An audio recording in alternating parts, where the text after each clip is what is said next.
ഇവിടെ നോക്കിയാൽ സിറ്റി മുഴുവൻ, പക്ഷെ സ്ലോലി കാണാൻ പറ്റില്ലല്ലോ. നൗമി ഇങ്ങനെ വിളിച്ച ഒരു യൂബർ എടുത്ത് നീ വരുമായിരുന്നു. പക്ഷെ ഇപ്പൊ നീ പോകാൻ പോണത് മാപ്പിൽ പോലും ഇല്ലാത്തൊരു സ്ഥലം, സ്ലോവേനിയ. ബ്രോ ആക്ച്വലി നീ കല്യാണം കഴിച്ച് പോണതിലല്ല എൻ്റെ പ്രശ്നം. എൻ്റെ കാര്യങ്ങളൊക്കെ ആര് ചെയ്യും? എൻ്റെ സ്കൂൾ തൊട്ടുള്ള എല്ലാ കാര്യവും നീയാണ് നോക്കിയിട്ടുള്ള. ഫ്ലാറ്റ് വാങ്ങിക്കാൻ വന്നതാണെങ്കിലും ലൈക്ക് എന്ത് ചെയ്തിട്ടില്ല എന്നുള്ളതാണ് എൻ്റെ ക്വസ്റ്റ്യൻ. അങ്ങോട്ട് തേച്ച് നിന്റെ കാര്യങ്ങൾക്ക് പുറമേ നീ ലൈക്ക് മേഡ് ഷുവർ ലൈക്ക് എനിക്കെല്ലാം ഉണ്ടായിരുന്നു, ലൈക്ക് എനിക്കെല്ലാം ഞാൻ ഓക്കെ ആണ് എന്നുള്ളത്.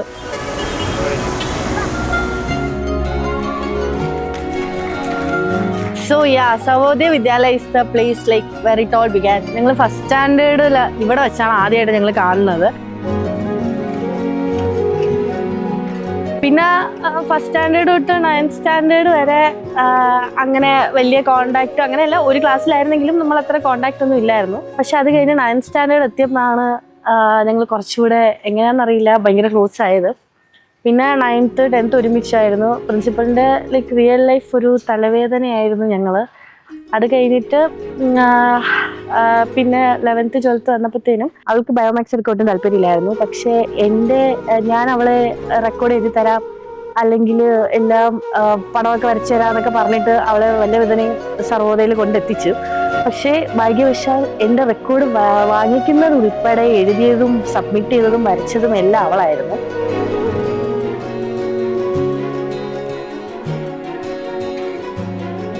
പിന്നെ വന്നു കയറിയ സ്റ്റുഡൻസുമായിട്ടൊക്കെ എന്നും ഇവിടെ വഴക്കും അടിയുമായിരുന്നു. എൻ്റെ പേഴ്സണൽ ഗുണ്ടയായിരുന്നു അവൾ ആക്ച്വലി. ഞാൻ കുറച്ച് ഷോർട്ട് ടെമ്പേർഡ് കാരണം നൗമി വന്ന് നിന്നെ അടിക്കുപിടി എന്നുള്ള ഒരു സെറ്റപ്പിലായിരുന്നു ഞാൻ എല്ലാം കണ്ടുകൊണ്ടിരുന്നത്.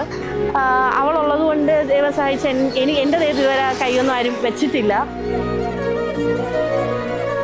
എൻ്റെ അമ്മയ്ക്ക് പോലും തരാൻ പറ്റാത്ത ഒരു സപ്പോർട്ടാവട്ടെ, ലൈക്ക് എന്തൊക്കെയോ നീ എനിക്ക് തന്നിട്ടുണ്ട് ആക്ച്വലി.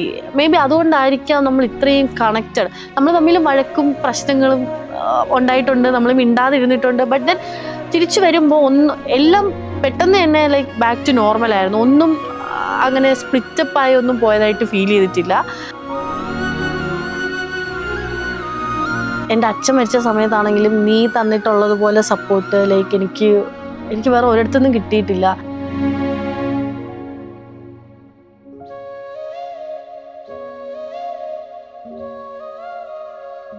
ലൈഫിലെ ഏറ്റവും വലിയ ലൈക്ക് ഡിസിഷൻ ആഗ്രഹമായിരുന്നു ഒരു ഫ്ലാറ്റ് വാങ്ങിക്കുക എന്നുള്ളത്.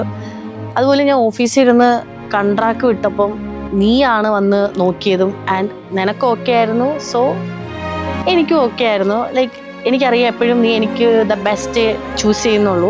എൻ്റെ ലൈഫിൽ ഇത്രയും വർഷത്തിനിടയ്ക്കും നീ ചൂസ് ചെയ്തിട്ടുള്ള എല്ലാം എനിക്ക് ദ ബെസ്റ്റ് ആയിരിക്കും എന്നുള്ളൊരു കോൺഫിഡൻസ്, ഒരു ഓവർ കോൺഫിഡൻസ് എനിക്കുണ്ട്. അതുകൊണ്ട് ഞാൻ വേറെ ഒന്നും നോക്കിയില്ല, എഗ്രിമെൻറ്റ് സൈൻ ചെയ്ത്. ആൻഡ് എനിക്ക് തോന്നുന്നു ഈ ഫ്ലാറ്റിലുള്ളവർ പോലും നൗമിയാണ് പൂജ എന്നാണ് വിചാരിച്ച് വെച്ചിരുന്നത്.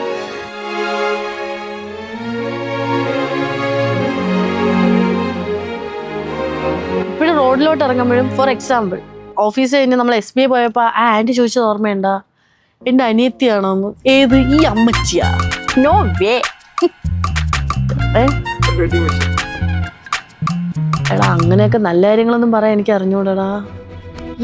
ആലോചിക്കുമ്പോൾ ഭയങ്കര സർപ്രൈസിങ് ആണ്. സർവോദയയിലെ ലൈക്ക് ഗുണ്ടകൾ ഇപ്പോൾ രണ്ടുപേരും ഫാമിലിയായി. ഒരാൾക്ക് ഫാമിലിയായി, ഒരാൾ ഫാമിലി ആവാൻ പോകുന്നു വിത്തിൻ ഡേയ്സ്. സോ സത്യം പറഞ്ഞാൽ വിഷ്ണുവിനാണ് ലക്ക്.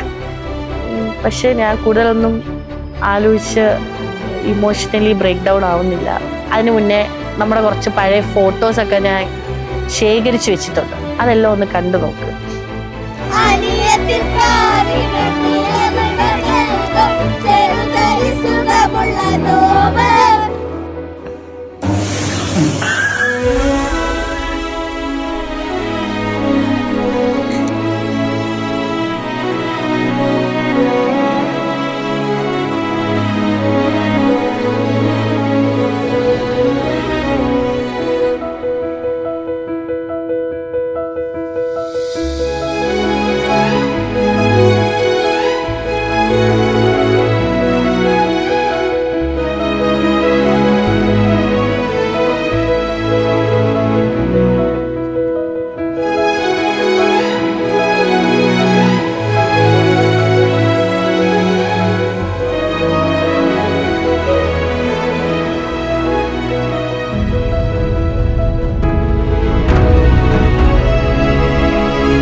മതി മതി ഇത് തന്നെ കുറച്ച് ഓവറാണ്. മതി മതി.